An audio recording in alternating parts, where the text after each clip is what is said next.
Well, good afternoon, everybody, and delighted to welcome you to this session. Can everybody hear me?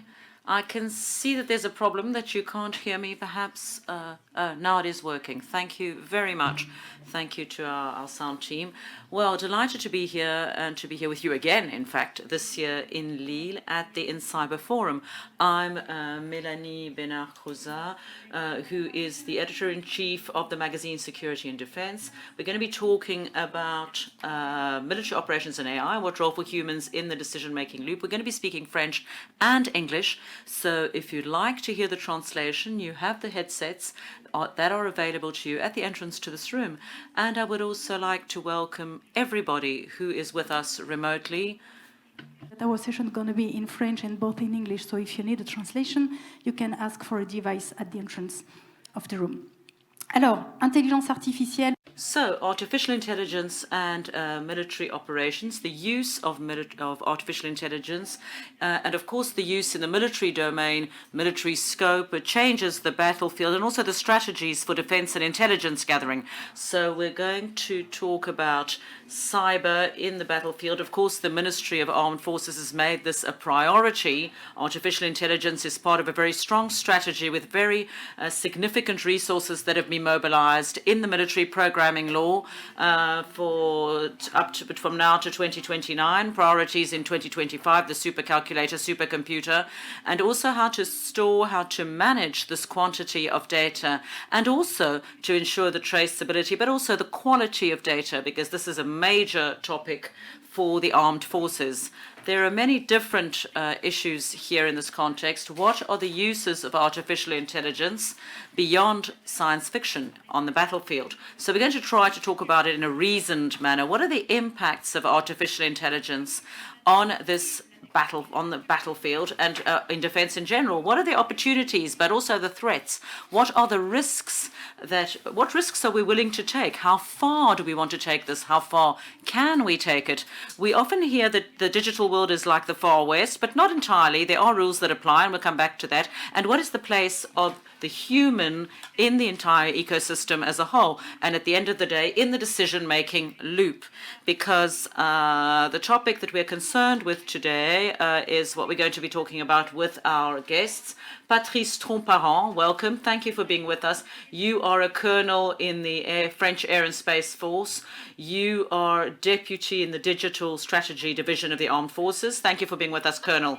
We also have the pleasure of welcoming David Byrne. David, Head of Unit Information Superiority of the European Defence Agency. Thank you very much. It's a pleasure to have you with us today here in Lille. Nous avons le plaisir. We also have the pleasure of welcoming Eric Salobir. Thank you, Eric, for accepting our invitation. You're the president of the Human Technology Foundation, and we have the pleasure of having Henri, who has joined us at the very last minute. Thank you so much. I know it's a bit of a last minute, but thank you so much for being with us. You're Director of Information in Digital, Sovereignty, and Cyber, with a very long career, but you're also at the High Institute of Defense Studies, IHEDN, and also with NATO, with a role with NATO in that regard. So, Patrice, we'd like to start with you, if you accept. Well, before we understand the place of the human in this decision-making loop, let's first of all try to talk about the uses of artificial intelligence at the heart, at the core of what we do in the armed forces. So what uses are we talking about concretely? Thank you, Melanie. To talk a bit about the use of artificial intelligence in the armed forces, I'm not going to talk about corporate artificial intelligence because, of course, the armed forces are also a huge company in a manner of speaking, with human resources, but that's not a specific use. I'm going to talk more specifically about military uses. So basically, war, that's our first mission, and winning the war, which is the essential success criterion for our missions. So to Well, to establish a framework for what I want to say in terms of military operations, there's a strategic level, so the chiefs of staff connected to politics, the way we generally conduct war operations, so intelligence, strategic missions, many operations that are not necessarily military operations, but also civilian operations, political operations. Then the inter-armed forces aspect, combining the work of the Air Force, the Navy, the land forces, cyber and space as well, and then combining the effects of all these different scopes. So each of those three areas will produce information and intelligence, and we need to be able to make sure we analyze it in the right way. So looking at our decisions, the information we have to be able to tactically plan our operations, our war operations concretely to win the war. So we can see that there's intelligence from many different sources. There is support to the chiefs of staff so that they can understand what is happening and understand faster than our opponents. So there's information, intelligence, orientation, decision, and action. So whoever does that first, in fact, will have a significant advantage, and the opponent then will not understand what we're doing. So we can win in that way by actually overcoming their defense. There is a system called Maven, an automatic targeting system that the Americans have come with heterogeneous information, satellites from various sources, for example, and automatically produces targets and will send the orders directly to the best vector to be able to treat that target. And in Afghanistan, there would be way fewer people if this were used. And of course, there's also artificial intelligence in arms and weapon systems. It's used in the Ukraine. We have more precise targeting with artificial intelligence, radar detection, UAVs, how we manage to work with hundreds, thousands of land robots or UAVs, whether it's in the air or underwater. So there was a criterion that we used before to know if a system had to be automatic or not. It was the 5 Ds. If the mission is dull, you can have UAVs that are hovering for days. If the missions are dirty, so polluted environment, chemical or nuclear. Another one is DEAR, the third D, which means if it's expensive, that's where artificial intelligence can help us. Then if it's difficult, so a very technical assignment, image analysis, for example, and even medical support. And then the 5th D is dangerous. By definition, war is dangerous. And we always ask ourselves the questions, should we expose our soldiers to war, to enemy machines, or should we have machines to oppose those enemy machines? Thank you very much, Patrice. And now we're going to come back in a few moments to what we are tending towards. But before we go into where we're going in the future, perhaps we could ask David point of view about the areas of applications of AI in military operations. Yes, thank you very much. It's a pleasure to be here, and my apologies for speaking in English. If I spoke in French, it would end up as a bit of a comedy show. Anyway, I'm not sure how many people here are aware of what the EDA is, what it does. Very briefly, it's in existence 20 years. We have responsibility for capability development in conjunction with the member states. We do not own capabilities. The member states own the capabilities. We assist them in the development of it. From our perspective in relation to AI, there's the 3 areas that I'm sure everybody is aware of: the human in the loop, the human on the loop, and the human out of the loop. From a capability development point of view, what we look at are some key considerations, which are the ethical and legal, trust and reliability, explainability, speed and control, and adversarial AI and cyber threats, which was something that Patrice was mentioning earlier.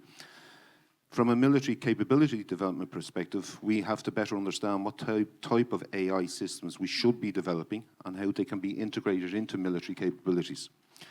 We have to assess the impact of the human-machine interaction, responsibility, accountability, as these are opportunities and challenges for the military. Taking account of scale, speed, and volume, we also need to think qualitatively of how we engage, both offensively and defensively in conflict.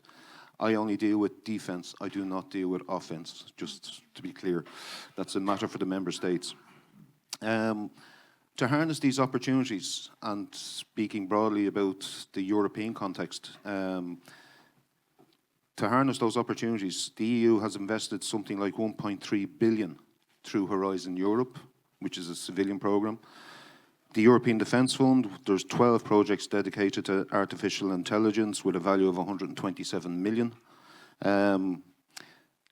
These projects arose due to a work we did in what we call the Coordinated Annual Review of Defence, and it suggested that member states had a need and a want and a desire to develop these capabilities.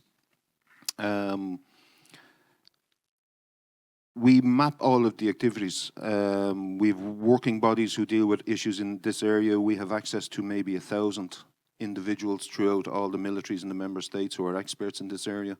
So we're fairly well on top of what's going on.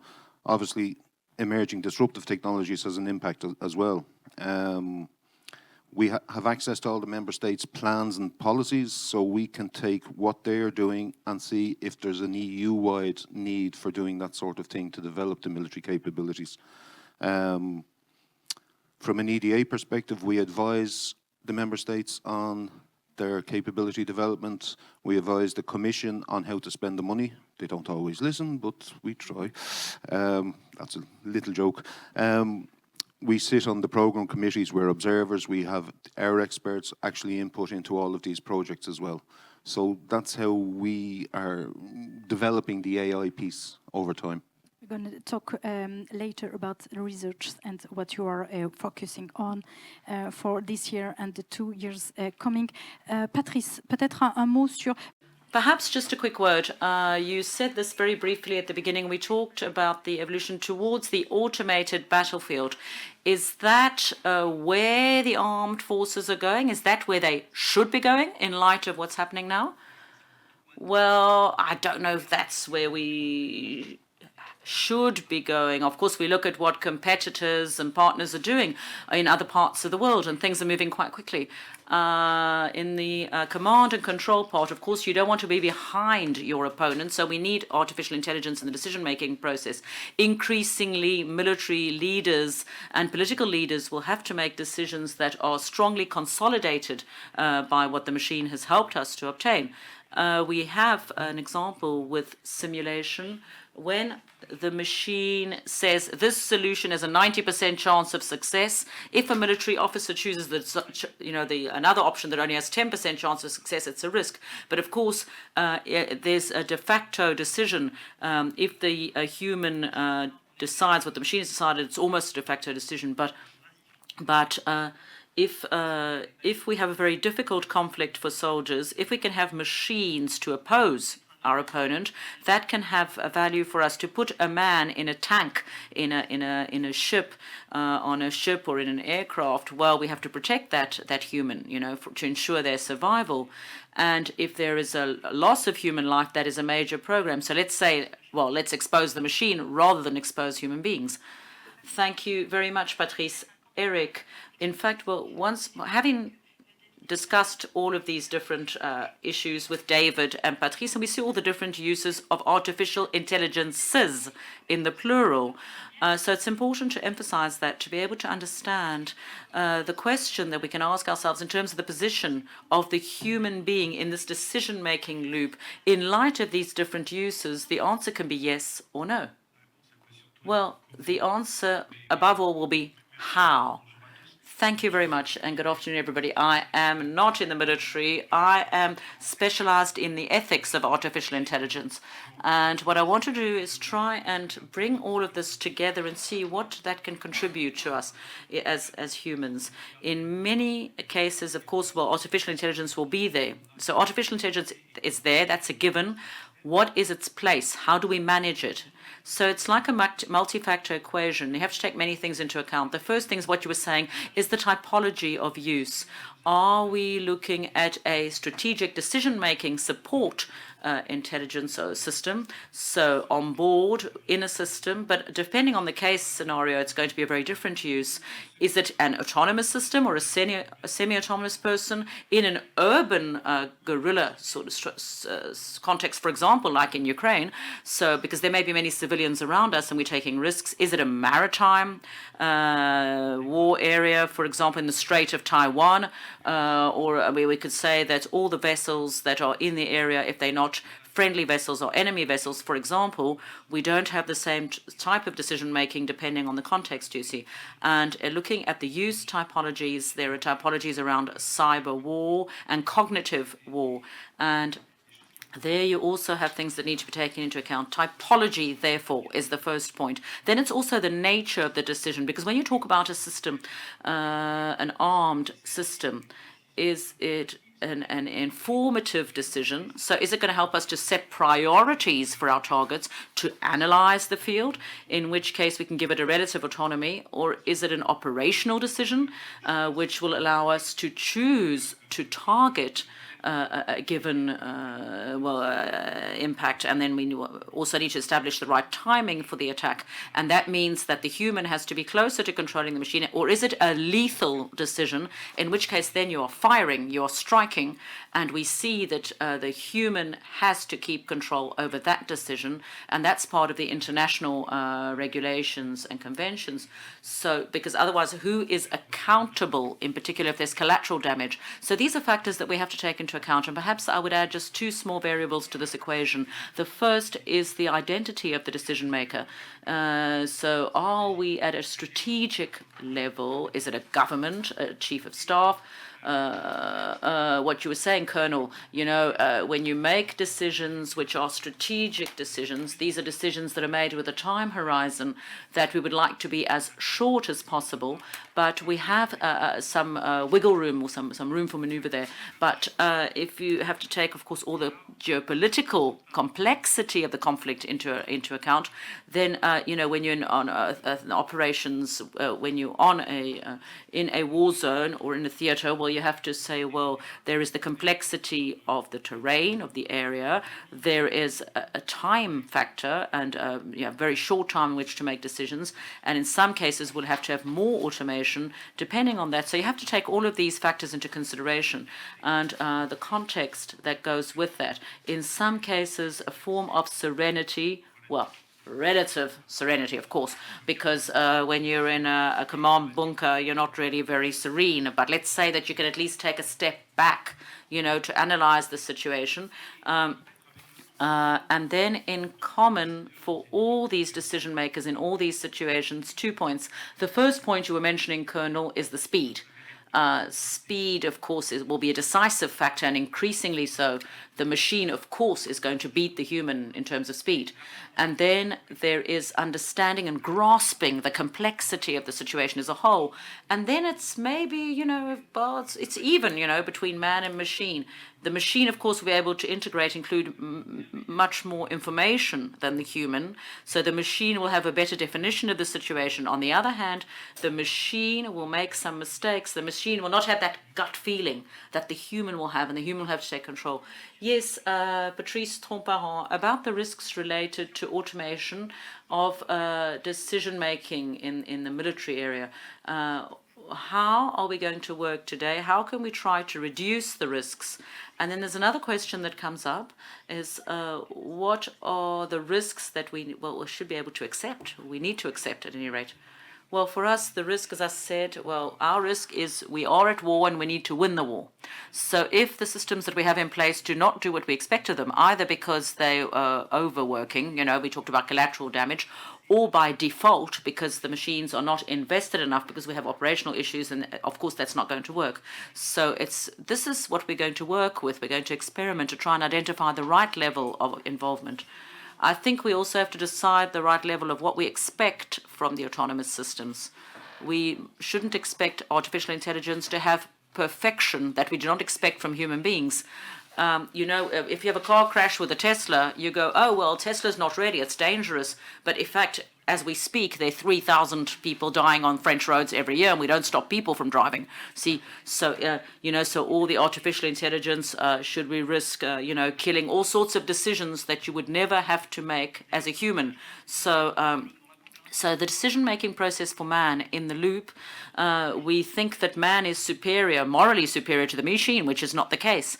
We all have constraints which are physical, intellectual, emotions that the machine does not have. So we have machines, well, of course the machine will not be impacted by or skewed, its decision-making will not be skewed by emotions. No war crimes have been committed by machines so far. They've been made by humans who have made human decisions. Right now, politicians and chiefs of staff can only decide based on information they have and intelligence they gather, which come from defense systems or from whatever systems are in place. So even when you're on an aircraft, the position, the information I have about my aircraft is only due thanks to what the machine has given me. So making an informed and enlightened decision which is influenced by the machine already as it is. We saw with the Rio-Paris flight, the crash of that aircraft into the ocean, the information that we're using is through systems. For example, of course, we're relying on machines that bring us information. We mustn't overestimate the human component either. But so what I'm saying is we need to leave the right place to the machine. We need to know how the machine works. This was discussed by the European Defence Agency. What are the skills and qualities that we expect that machine to have? And not talking about uses that will not necessarily be used on the battlefield, but we're not buying a truck here. It's not just something you turn the key and it works. We have to understand how it works, understand its inner workings, and make the best possible use of it. We have to talk to our partners, to our competitors. What can be done? What cannot be done? There's no real international law on cyber because there's a sort of consensus on this, but it's important to communicate, to let people know how we see things. There are things that you can do with a military system, attacking, for example, critical infrastructures. That's something we shouldn't be doing. So with artificial intelligence, we have to reach a consensus in the same way as we've done with other military capabilities, chemical war or nuclear war, for example. We'll come back to the human factor afterwards on this part of also training and education, how we train human beings and how we involve them in this process. Eric, perhaps just before we come to a word on ethics, Henry, I'd just like to ask you something that's related to what was said earlier, this notion of speed, to rethink the risk around the idea of speed. Thank you. I'm going to try to speak a little bit slower. I'm just having a thought for the interpreters here and to have structured sentences. Yes, to come back to what was being said and what we've been observing, but not for very long now, in fact, because we're talking about artificial intelligence as if it had always existed.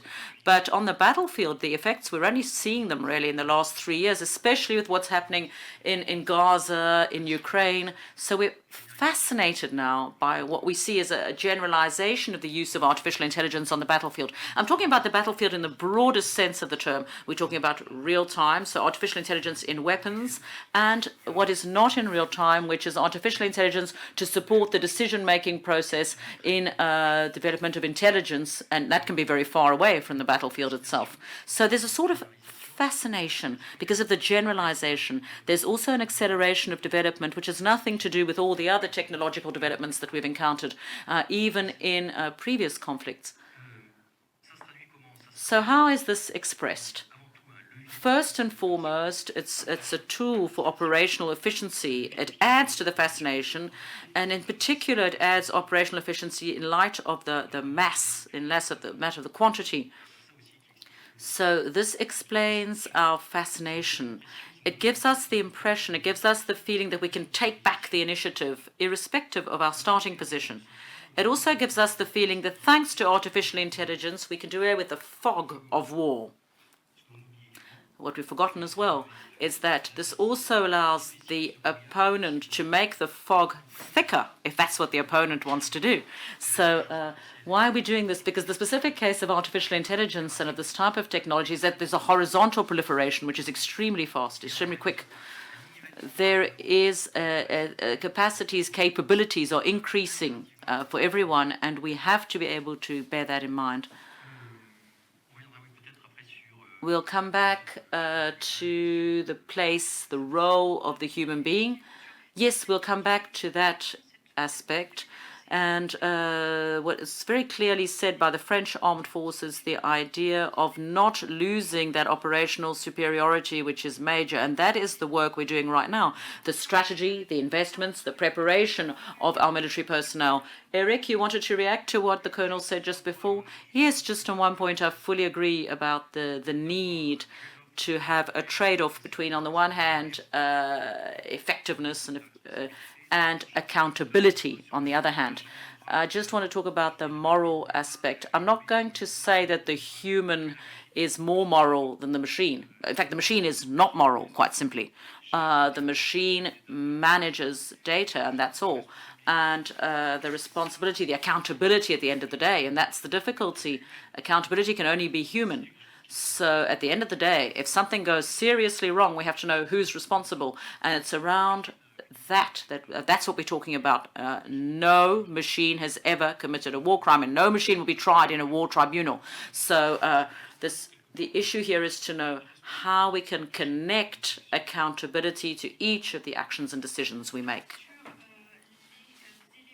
On legal and regulatory issues, this is also a framework for these uses, for this work, for these developments. It's what Eric was saying. There is this notion of decision-making, but the human is also, well, humans are also there at the outset, when these tools are designed, are made. And we also there have to define in what framework we're going to use it. That's also an important point. So it's not just the actual decision. David, if you want to take the point.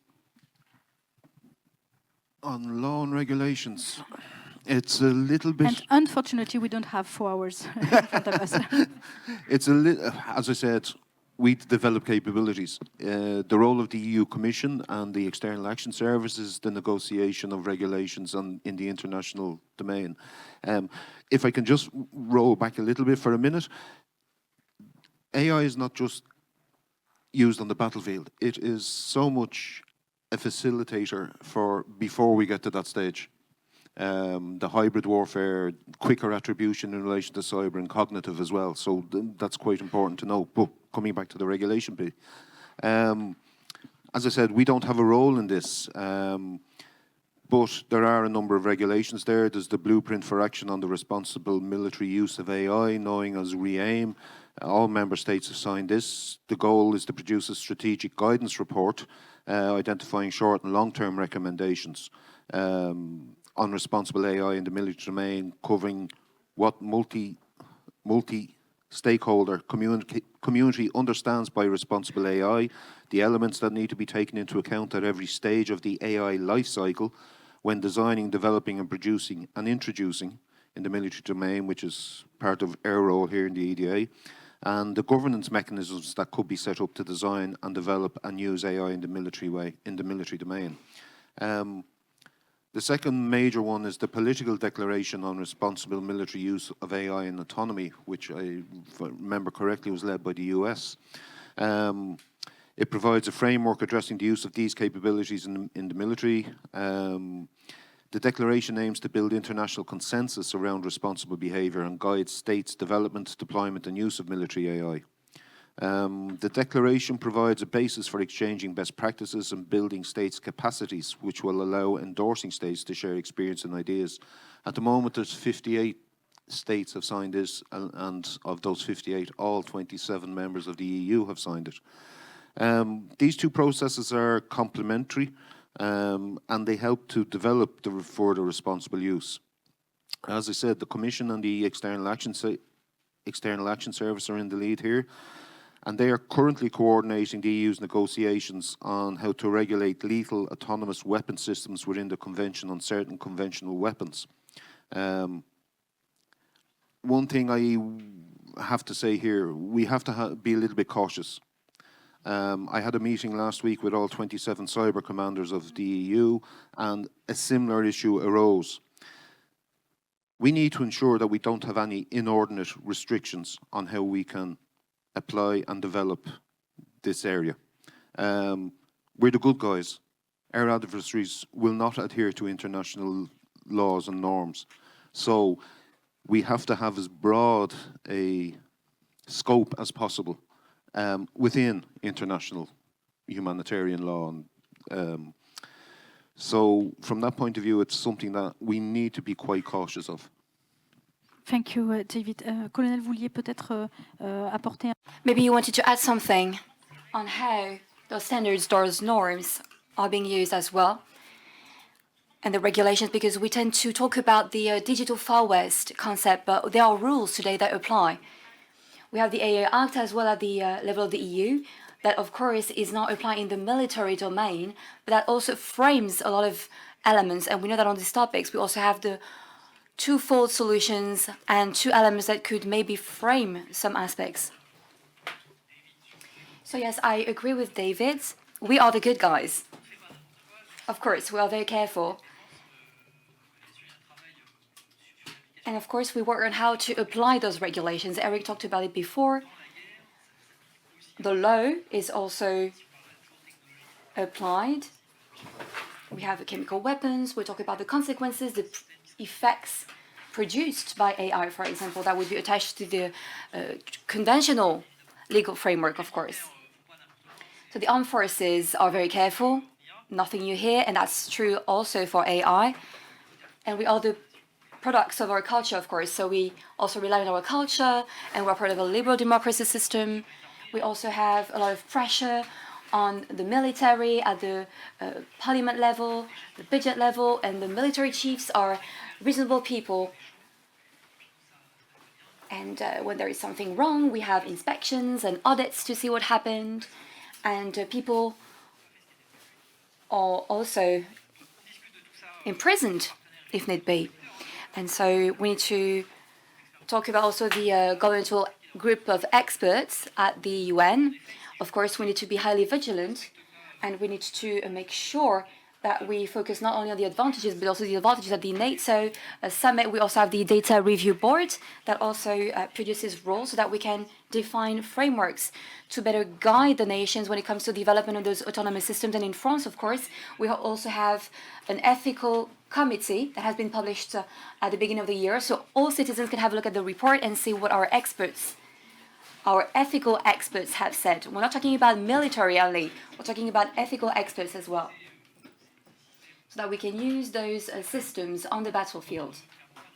And the goal, of course, is to make sure that we can preserve our soul.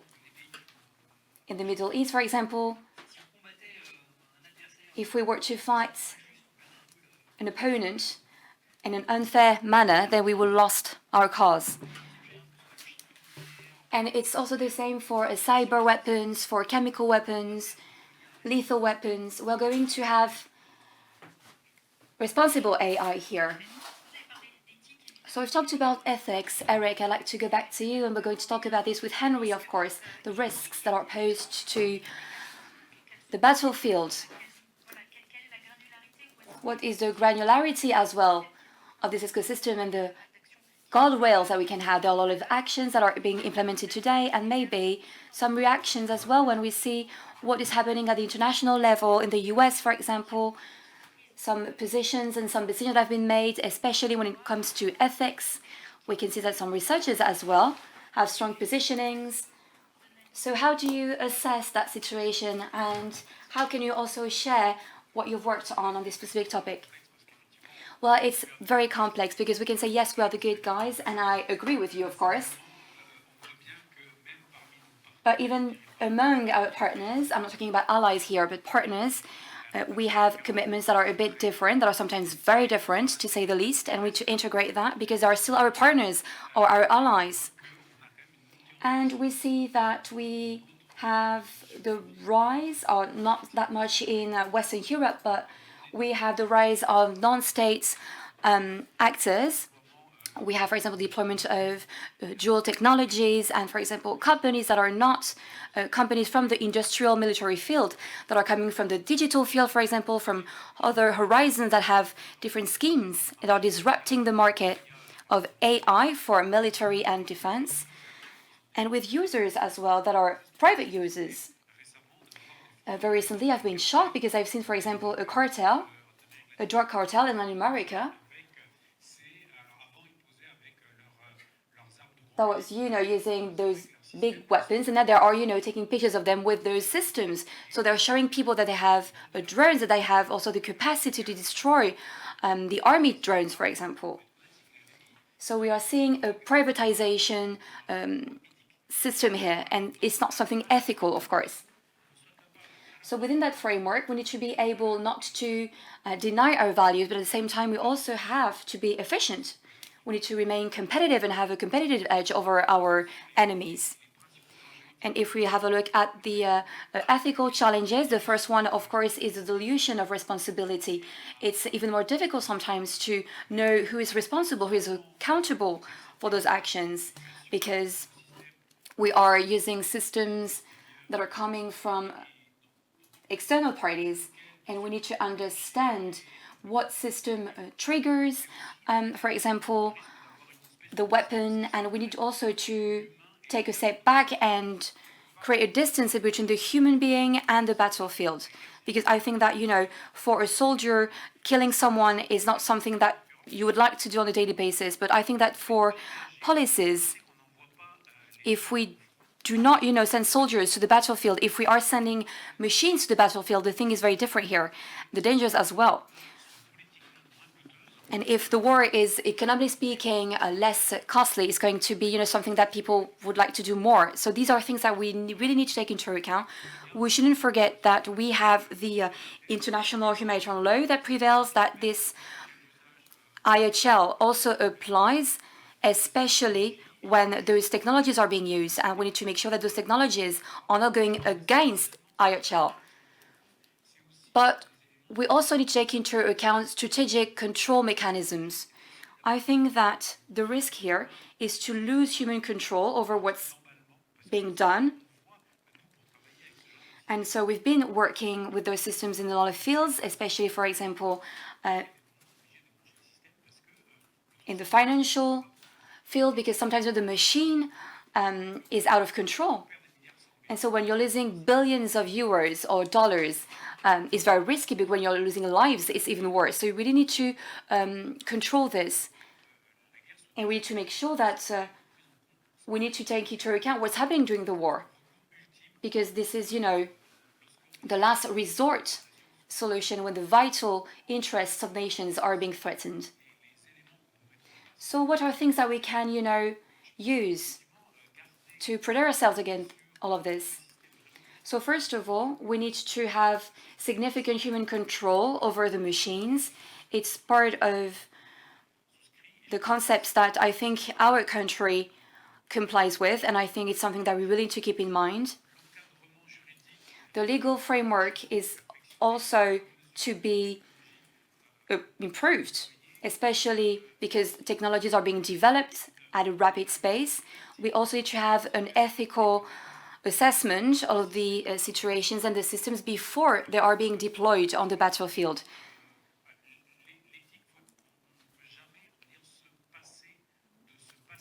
We really need to use ethical rules, especially when it comes to designing the systems, because it's the operator that will make the ultimate decision on the battlefield. And so we really need to make sure they are aware of what they're doing, because it's up to them to make the decision. We're talking about huge responsibility, so we need to train the military for them to be able also to make the decisions. So maybe a quick reaction on decisions that were made by the Trump 2 administration, posing a lot of questions around ethics, around diversity and inclusion. So these are things that we do not apply in the military field for now, but given those decisions and the power of the military armed forces of the United States, are those elements that are worried to you? The biases, yes. We're talking about biases that are very risky because we are using data sets that are biased. And it's something that is worrisome for all of us, and it's specifically worrying, especially when we're talking about military forces. Henry, maybe a quick reaction on the defense of democracy. What about new technologies what do you think about this ethical challenge? You say that it's the same paradigm as when we had to use submarine weapons. So yes, this is my personal opinion. Just wanted to be clear with you, so a quick disclaimer here. So yes, I talked about the risks before, and there is one thing that is scary for me: targeting. So targeting, what does it mean? So it means that we are going to target someone, target a specific area, but we need to also assess collateral damage based on the weapon that we're going to use, and we can decide whether or not to launch the attack, and the human being is part of the decision-making loop. And we had a geometrical approach at the time. Depending on the weapon that we would use, we would have a specific spectrum, and we would accept the collateral damage or not. What is fascinating, or maybe terrifying, I don't know what word to use, today we are estimating the likelihood for the target to be present before thinking of potential collateral damage. We have a lot of data sets, databases as well. And what we say is, okay, there is a high probability of that person to be there. So we have some percentages, so we have numbers, and the approach is very much different from the one that we had in the past. In the past, we knew that the person was there and that we would assess later the collateral damage. Here we are relying on probabilities, and we would add, for example, physical damage. So this is my first source of concern when it comes to the use of databases, their quality, the way we also use those databases, and the speed at which we are using them. Because we are fascinated with speed. And I think that today in our Western world, we are not trained enough to use that parameter, the likelihood, the probability of presence. And there is one more thing I wanted to talk to you about with regards to ethics.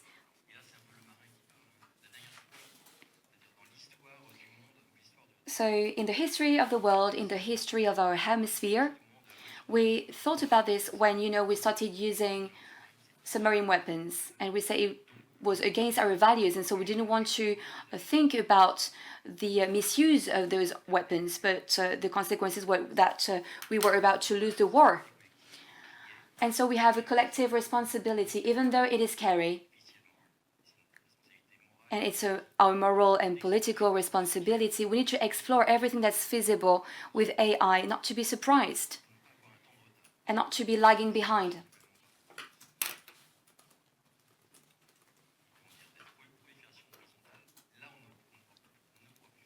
Because we won't be able to react if we're not ready. So moral and political responsibility when it comes to submarine weapons, underwater weapons, for targeting as well.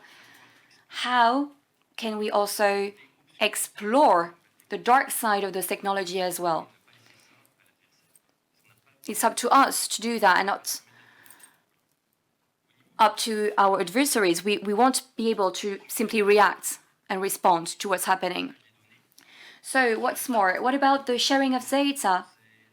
It's something that, we have to focus on in the military domain. For AI to be efficient, to make decisions quickly, we also need to make decisions, tough decisions, when it comes to data sharing. Colonel, you wanted to react on what was said before? Yes. When it comes to proliferation, in Chinese New Year we have lots of drones, and it's very hard, for example, to counter missiles. So when it comes to speed now, and the risk that we take, French armed forces used to choose to participate in a war because of the United Nations, for example. It was up to us to choose whether to go there or not. But it could change because we're talking about also conflicts that we would have to participate in. So it means that in the past, we had the luxury of choosing, for example, the target with a very low risk. We had the possibility to choose the right weapon. But now, will have also to take into account moral decisions. And when it comes to values, as President Mitterrand said in 1983, during the Euro missile crisis, he used to say, pacifism is on the west side and the rest on the east side. So we need to make sure that our values will not prevent us from resisting to countries that have values that are far different from ours. Maybe a few words on the reflections, because there are working groups that have been created in Switzerland. So you'll be able to confirm that when it comes to the anticipation of the use of AI in high-intensity conflicts, and we are at the heart of what's happening today. So what are we talking about here? Do we have any feedback of the works of those working groups? Yes? Well, I've tried, you know. So what I can say is that we don't have one specific guidance for the use of AI, even though there are different uses possible. It will change depending on the country, depending on its strategy, depending on its past as well, and its mindset. And we can see, and I'm thinking of one country that is involved on the battlefield in Eastern Europe, one country that strongly believes in force, and they are going to use those systems to increase, that type of force, brutal force. And then we have other countries in the Middle East, or Middle East countries that are being attacked by missiles. And because the country is very small, what is very at the heart of what they are doing, their strategies, is the speed. The goal is really to be able to neutralize the missiles in urban areas.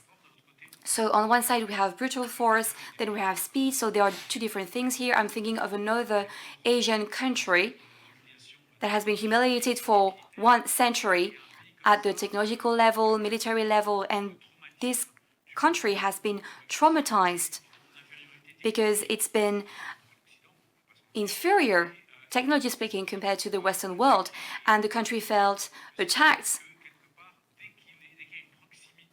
and felt that when there are, for example, foreign bases very close, they can feel attacked.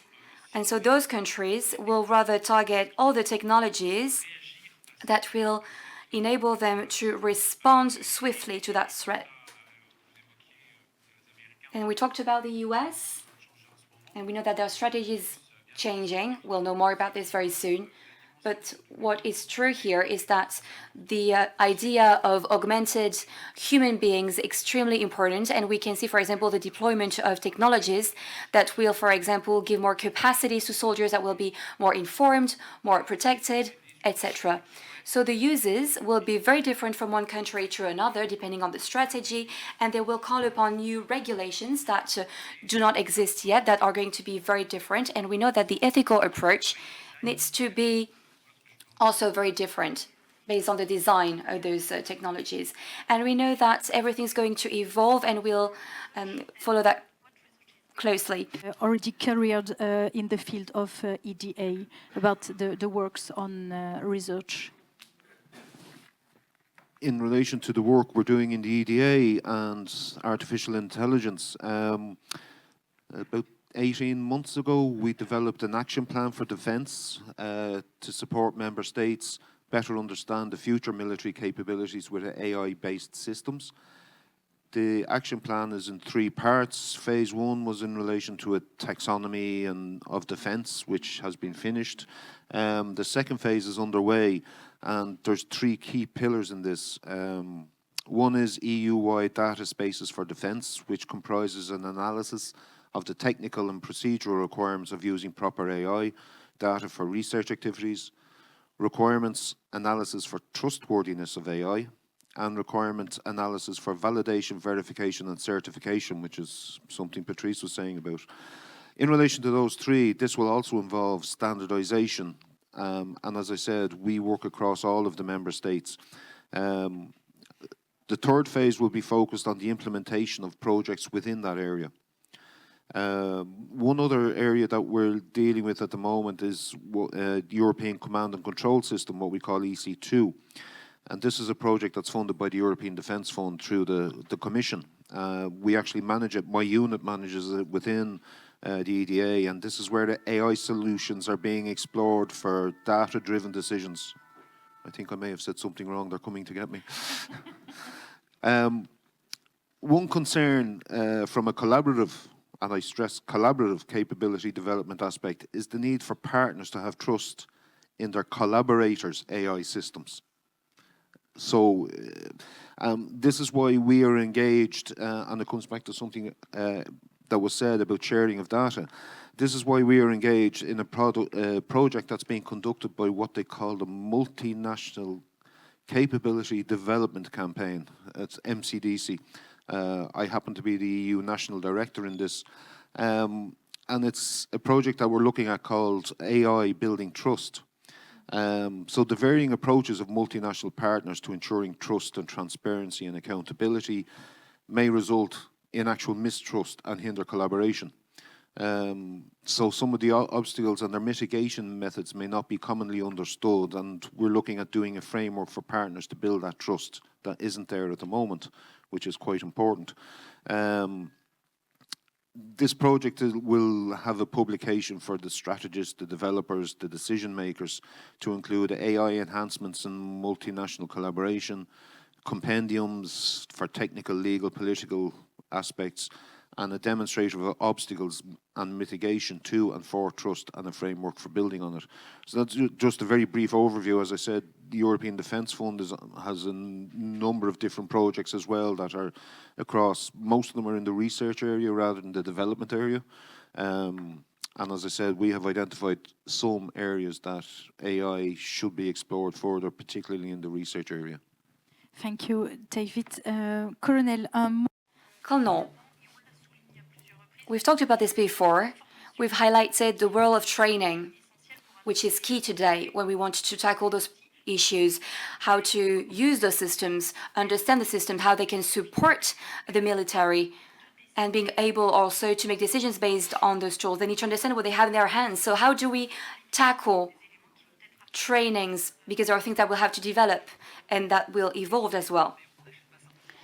So we're not buying an equipment only. There is also the importance of how we're going to use the system, how the capacity will be integrating the human resources that will be necessary for us to use that tool, support, maintenance, and training as well. So we are thinking of all of the things at the same time. The goal is not to be delivered on equipment and nothing else. So, of course, it's very important. We need to express a specific need on the field. So how could I use AI to win the war? And it's not very easy because, you know, we've been used to using methods. Maybe we could say AI could enable us to do things faster, or maybe we could do something else. And we need to be creative. We need to talk with our partners. We need to look for ideas among companies or competitors or partners, how we could bridge the gap and win the war. So, of course, there is a full supply chain as well, the production chain for the systems. We've talked about this before. David talked about this. We need also to understand the technical requirements, how those equipments have been produced and built. We know that AI will be trained on a specific data set, so we need to know that we get the result that we wanted to have, that we were looking for, because sometimes there are also malevolent acts, and we need to make sure that malicious acts can be accounted as well. And we need to make sure the soldiers can use AI. Of course, we're not going to hire engineers only. So we need to adapt the system to make sure it can be used by soldiers in areas where we don't have a lot of bandwidth, for example, because sometimes if we're sharing too many data, we can be targeted. So we have different types of applications and uses. Sometimes we also need to make sure we can protect our data. It's not possible for data to be accessible by everyone on the internet. So we need to be very close to the soldiers on the field, and we need to also adapt the tactics and strategies. We need to make sure that chiefs, also commanders, know what are the needs, and then the goal is later to produce the right systems and to train people on those systems. So is it part of the scope of the work of the agency? So AI, the defense, AI Defense Agency? Yes, it's part of the missions, of course. The goal is really to create some expertise and to share that expertise with people in the military. We need to remain very close to the army everywhere. We need to have people understanding the needs and translating those needs through AI, so that AI can then transform that need into a technical reality with the support of the DGA. But we also need to make sure that the chiefs know what we're talking about. So it means that there are to have, for example, some meetings. We need to make sure that people understand how we can use AI in internal processes. Thank you so much. Thank you to the four of you. Encore un petit peu de temps. So we have some time left, so I suggest that we start a Q&A session. So please raise your hand if you have a question. So we have one quick question here from someone at the right here. Yeah, so please raise your hand so that I can see you, spot you. You have the floor, mister. Yes, two things I wanted to ask. First, a challenge. So Europeans have a specific culture, some principles, a specific education. That's for the best. But we have competitors that do not have the same principles. No taboos, and I'm thinking of one or two countries that do not have any taboos. So how are you going to be able to create a tool that will be adapted to fight against those countries?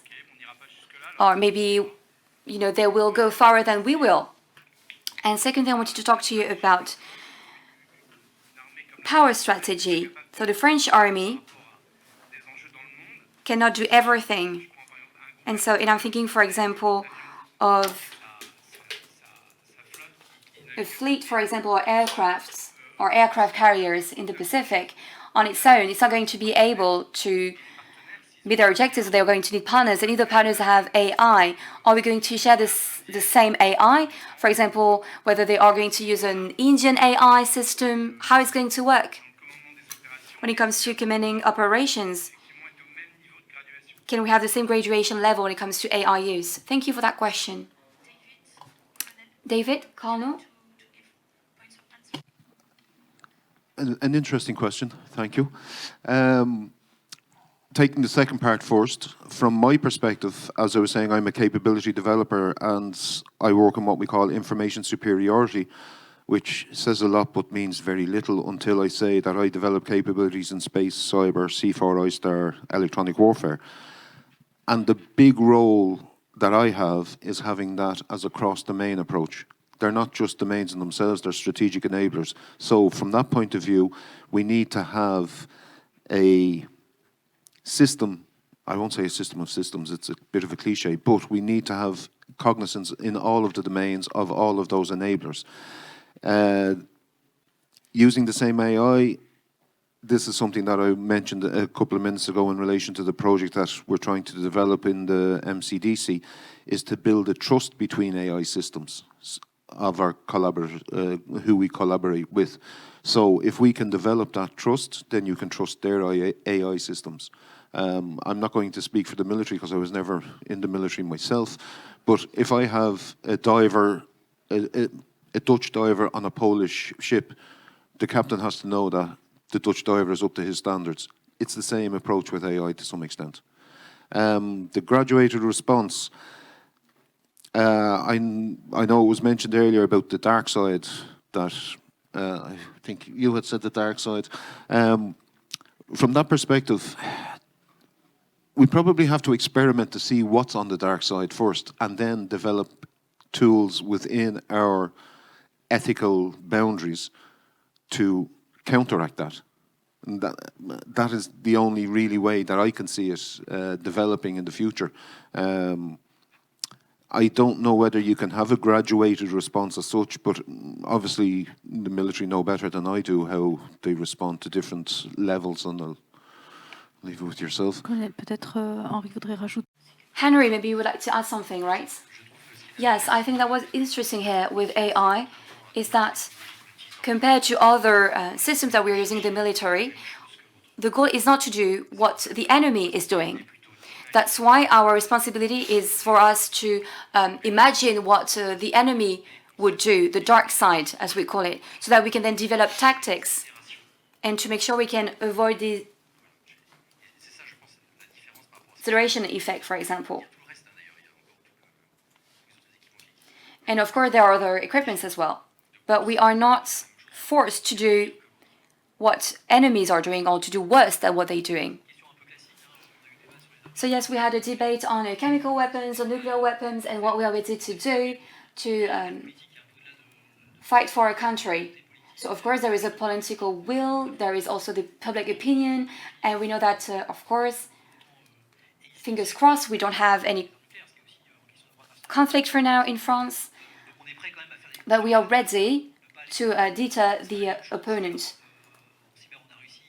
In cyber, we've been able to tell what we should do, what we shouldn't, and for the systems that will be steered through AI, it's going to be the same thing. We need to have tools, we need to have a set of tools that will enable us to face this level of aggressivity from the opponent. We can have, for example, a semi-autonomous system or an autonomous system, or an autonomous system, for example. So it depends on the circumstances, the political spectrum as well. But we would never, use the same strategy as a country with no moral at all. So there are lots of strategies that we can implement. Thank you so much for your answers. There is another question in the room. Merci. Hello, and thank you for the conversation. Towards the end, you were talking about the development of new technologies in the armed forces, and I wanted to talk about the iterative development of software in the civilian area with proof of concept and quick improvements, which are made for almost all the software tools we use in the civilian sector. Does this approach have its place in the military sector? And what impact could this have? I don't know if my question is particularly clear. Henri. David? We're answering this question. In relation to new technologies, when we're developing our capability development priorities for the whole of the EU, we take into account emerging disruptive technologies.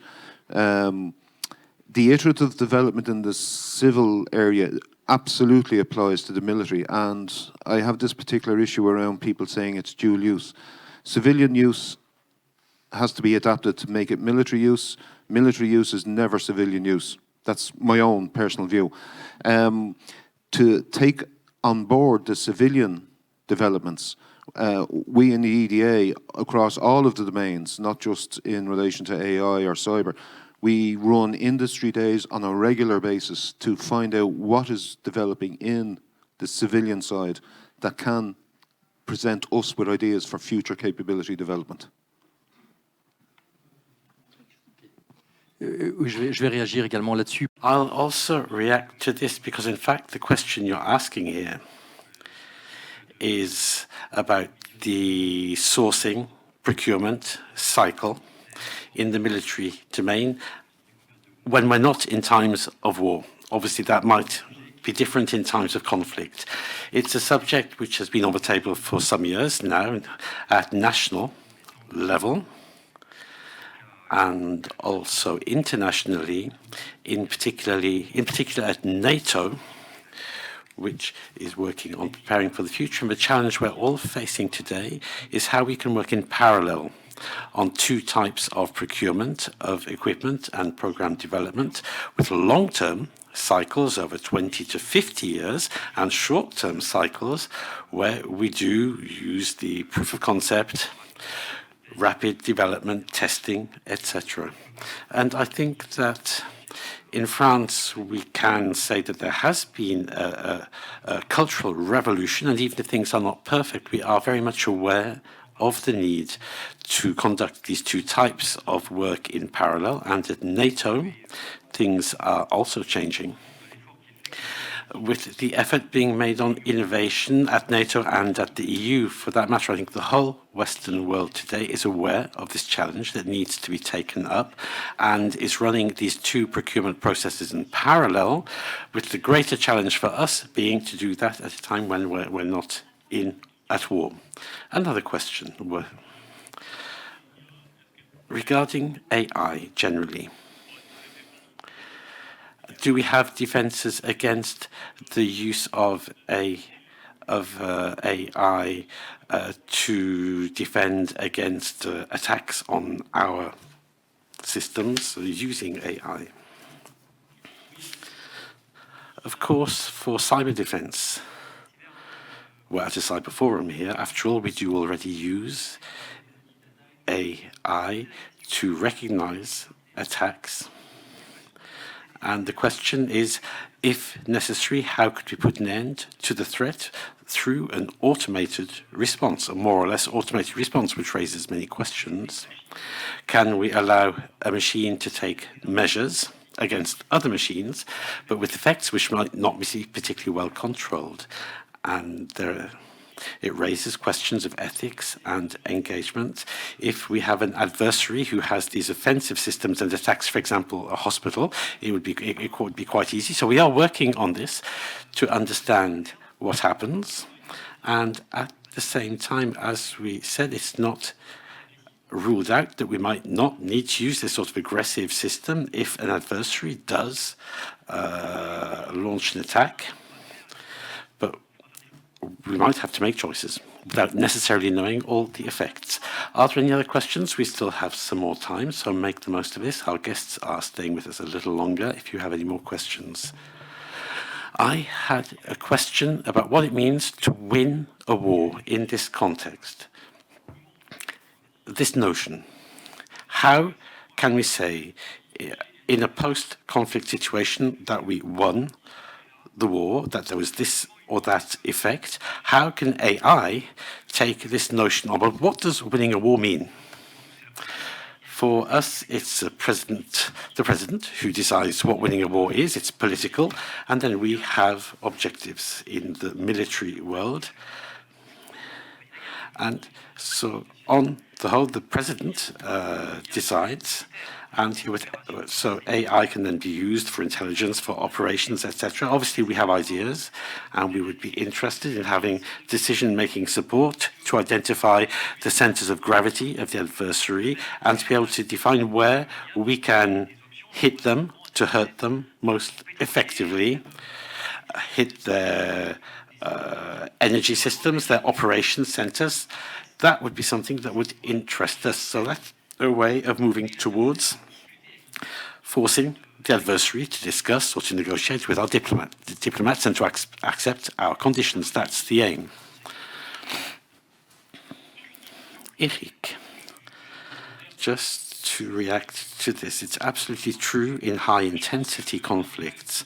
AI is also used in other ways of making war, cognitive warfare, which currently are prevalent, where we've been in a situation of cognitive war for many years now, and we are being attacked on many sides. And there, it's not quite the same thing. The idea is to be able to identify the threats and then to see, and this is what we have difficulty doing at the moment, to see how, without neglecting our democratic values, how we can counter these attacks, which are extremely targeted. And we do see that the manipulation of public opinion by a country which doesn't have a public opinion is asymmetrical in itself. We can't respond in the same way. All we can do is to try to say that it's fake news or try to place things in context, but we do see the extent to which these resources we have are in fact very weak in the face of the cognitive war capacities of our adversaries. But weak resources, but perhaps which are being improved, notably at the Ministry for the Armed Forces, with resources which are being increased. And in the long-term plan, there is more than 4 billion euros, which is being allocated for this war of influence and to have more effective ways of responding. David. Yes. Just very briefly, there was two aspects sprung to mind. Number one, it's all about resilience. The cognitive warfare piece has to be about resilience, and it's not a whole of government approach. It's a whole of society approach. Everybody has to be aware of what is going on and to understand what can be happening, what isn't happening, what is happening, whatever it may be, And the cognitive piece has become very prevalent in the last 18 months to 2 years from my viewing of it. And again, we're looking at doing projects in relation to the resilience and the cognitive warfare piece. Thank you, David. Une autre question? Y a-t-il une... Do we have one last question over here? There's a gentleman over on the side here. Hello, everybody. Thank you. On artificial intelligence, these are new solutions which aren't particularly mature. Who is it who makes the decision to feed these AI systems for military uses and to share secret data? It is ultimately secret data. Are we placing secret information in an AI system that we know is not mature? It's essential. There's a ministerial agency for artificial intelligence for defense, which is to work on this defense aspect of artificial intelligence. It's not a question of buying civilian systems or commercial systems. It's to have our own digital infrastructure, which is developed by us, and that this digital infrastructure for computing and hosting is connected to the secret military networks, and the data therefore does not leave our system. And we have to do it this way because AI, which is fed with just civilian data, would be so using artificial intelligence with our secret data. That's what is most precious to us, and we have to be able to do that. So it stays in a closed circuit, and we have to see what model we can then import into our infrastructures. We make sure that everything is secure and how we adapt that to our needs, which are not the same as the needs of a corporate player. And things are being done with research organizations in France with which the armed forces do have agreements and protocols with people working specifically on this military area. And what we also see is that there are these partnerships of trust which have been developed over the years and which can bear fruit today in artificial intelligence, in quantum computing also. Eric, did you want to respond or to answer the question?